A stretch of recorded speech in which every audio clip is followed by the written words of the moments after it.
ಆಶಾ ಕಾರ್ಯಕರ್ತೆಯರ ಮಾಸಿಕ ಗೌರವಧನ ಹೆಚ್ಚಳಕ್ಕೆ ಸರ್ಕಾರ ಅಸ್ತು ಎಂದಿದೆ.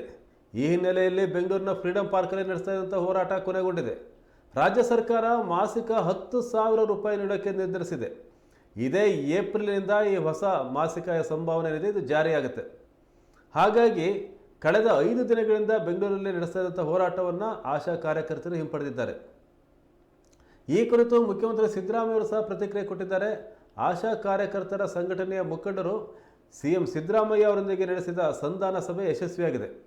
ಕಳೆದ 3-4 ದಿನಗಳಿಂದ ನಡೀತಾ ಇದ್ದಂಥ ಮುಷ್ಕರವನ್ನು ವಾಪಸ್ ಪಡೆಯಲಾಗಿದೆ. ಸರ್, ಆಶಾ ಕಾರ್ಯಕರ್ತರ ಪ್ರತಿಭಟನೆ ಸಂಧಾನ ಏನಾದರೂ ಇಲ್ಲ, ಅವರಿಗೆ ಇವತ್ತು ಮಾತಾಡಿ ಅವರಿಗೆ ಪ್ರತಿ ತಿಂಗಳು 10,000 ರೂಪಾಯಿ ಬರೋ ರೀತಿಯಲ್ಲಿ ಮಾಡಿದ್ದೀವಿ. ಅದು ಇನ್ಕ್ಲೂಡಿಂಗ್ ಇನ್ಸೆಂಟಿವ್ಸ್. ಈಗ ಅವರು ವಾಪಸ್ ತಗೋತೀವಿ ಅಂತ ಒಪ್ಕೊಂಡಿದ್ದಾರೆ.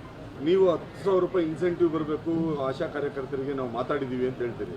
ಇನ್ನೊಂದು ಕಡೆ ಕುಮಾರಸ್ವಾಮಿ ಅವರು ಮತ್ತು BJP ಅವರು ಫೈನಾನ್ಷಿಯಲ್ ಫಿಸಿಕಲ್ ಮ್ಯಾನೇಜ್ಮೆಂಟ್ ಇಲ್ಲ, ಬ್ಯಾಂಕ್ರಪ್ಟ್ ಆಗ್ಬಿಟ್ಟಿದೆ, ಸರ್ಕಾರದ ದುಡ್ಡಿಲ್ಲ ಅಂತಾರೆ. ನೀವು 10,000 ಕೊಡ್ತೀವಿ ಅಂತಾರೆ. ಯಾವ ಥರ ಸರ್ ಇದು?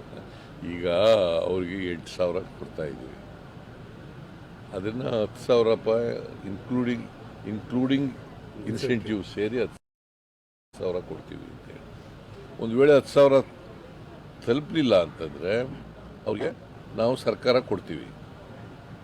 ಅವ್ರು ಇನ್ಸೆಂಟಿವ್ಸ್ ಎಲ್ಲ ಮಾಡ್ತಾರಲ್ಲ, ಅದು ಇಲ್ಲೇ ಹೋದರೆ ಅದು ತಲುಪಲಿಲ್ಲ ಅಂತ ನಾವು ಕೊಡ್ತೀವಿ. 10,000 ಯಾರು ಸಿಕ್ಕಾರಲ್ಲ ಅವ್ರಿಗೆ ಕೊಡ್ತೀವಿ.